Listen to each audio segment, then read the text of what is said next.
How to block email by size using the spam filter in DirectAdmin. We assume you have already logged into your DirectAdmin account. Now click Spam Filters icon.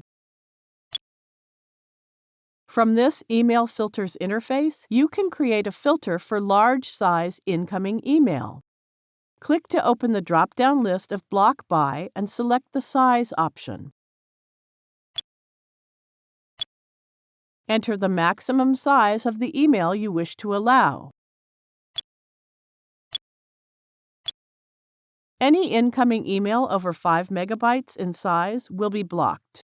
Now click Block button. That's it. You now know how to block all email larger than a fixed size. Thank you for watching.